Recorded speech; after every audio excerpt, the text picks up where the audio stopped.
Good evening, church.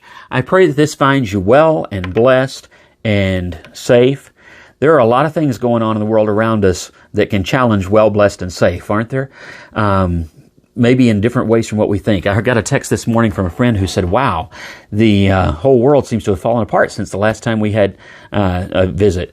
And in a lot of ways, that's true. In some ways, what has happened over the last few days is just a reflection of brokenness and some falling apartness, if that's a phrase, that's been there for a very long time. And before you say, oh, I've heard enough about this today, please stick with me.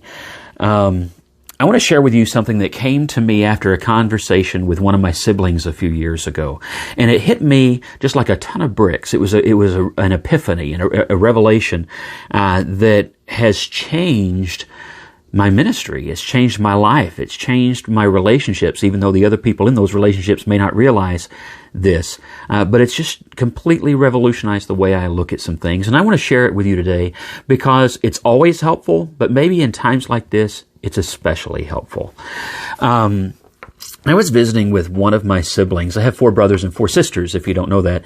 And after the conversation, I was just reflecting back on some of the things that we had talked about. And, it's a normal conversation, just sharing memories and things like that. And, of course, also sharing memories that we don't share. In other words, things that my sibling remembered that I never knew, and things that I did that they didn't know.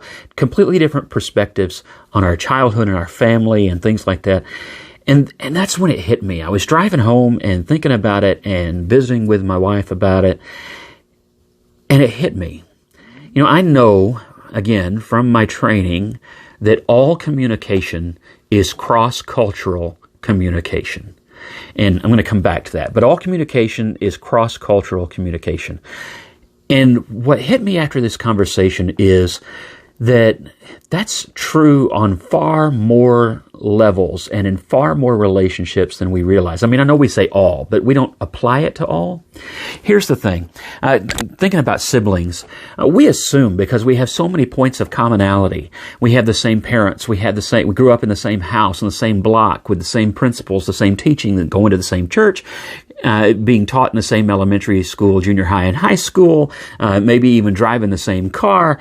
All of these things. We have so many points of commonality, down to not all of my brothers and sisters, because some of us were adopted and some of us were not.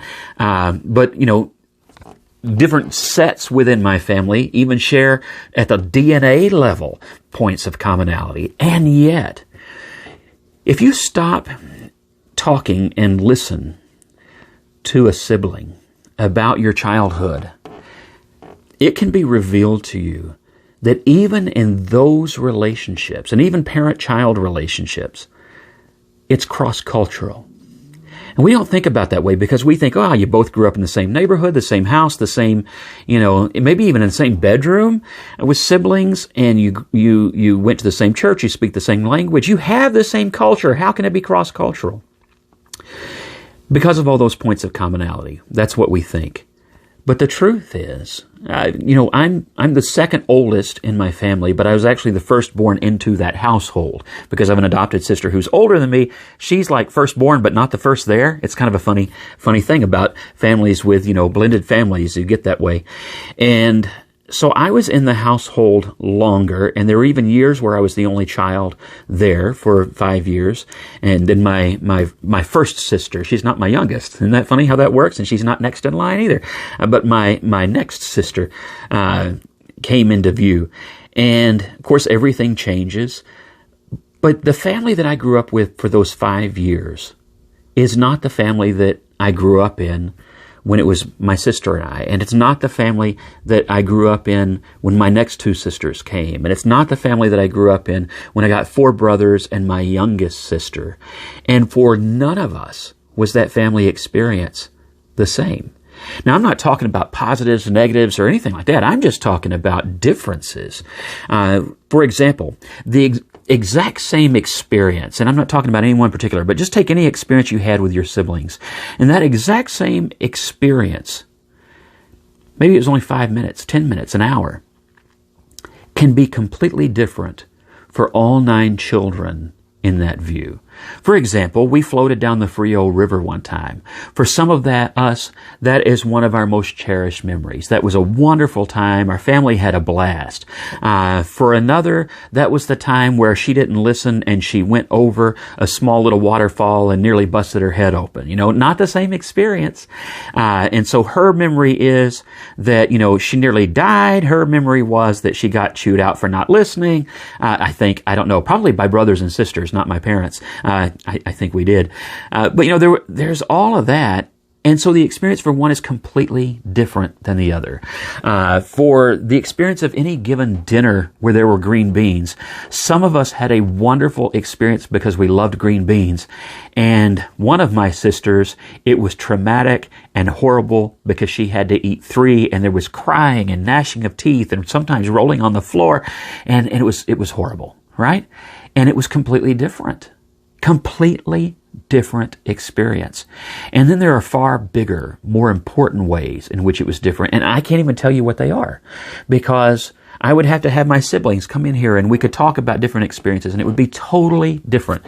The same thing happens on a national or in a community level, where we do not experience. You'll hear people say things like, hey, what's their problem? This is America and it's always been great. Well, for you, it's always been great. But maybe for somebody else, it's been a completely different experience. If you grew up in a middle-class income in a suburb, your experience from someone who grew up in poverty in a town of 200 is completely different.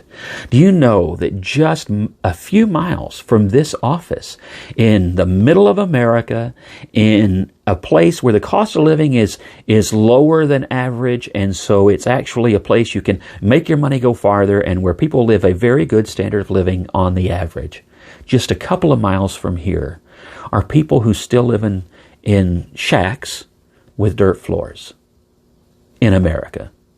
So your America and their America isn't the same. But even in your house, your America and your child's America aren't the same. Husbands, your wife's experience of life isn't the same. And so the problem is we want to apply our experience always onto everyone else and say, why don't you get it? Why don't you understand?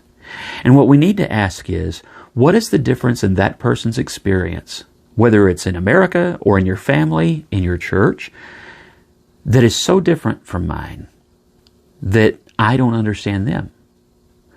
Stop asking the question, why don't they understand? And start asking the question, what is it I don't understand?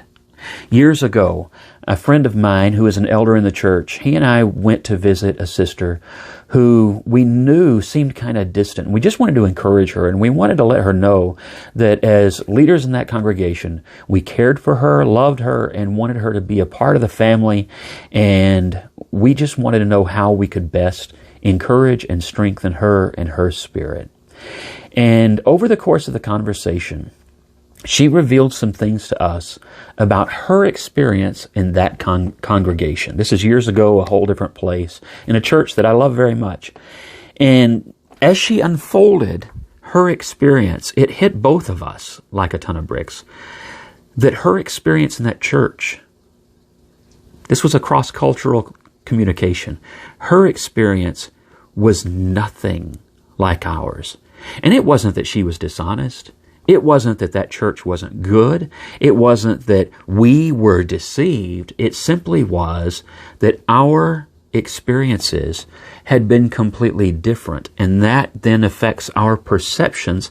And so then we assume, well, it's as great for everybody as it's been great for us. And it wasn't true. It wasn't that, again, it wasn't that it was true that it had been great for us. And it had been great for a lot of people. But she did not have that experience. And the things that she told us that had tainted her experience, we could see as she explained them to us. And it helped us understand that we had needed to listen, that God had put us there in that moment for that conversation, for our learning, not just for her encouragement. And so we committed ourselves then and there to look much more through the eyes of other people at the congregation and to see where we as leaders could help it to reach people and encourage people that were having a very different experience. And we learned from that and we grew from that, and a lot of those things were addressed and helped, and she came back and was encouraged and happy about it. But you see what I'm saying? In our country, in our churches, in our families, in our workplaces, these things happen all the time. And what we need to do as people is stop and think and listen. We need to do what Jesus did. We need to hear, where are you? Where have you been? What's going on? And what don't I understand? And listen. When you look at what's going on in our country, that does threaten to tear it apart for several different reasons in several different ways.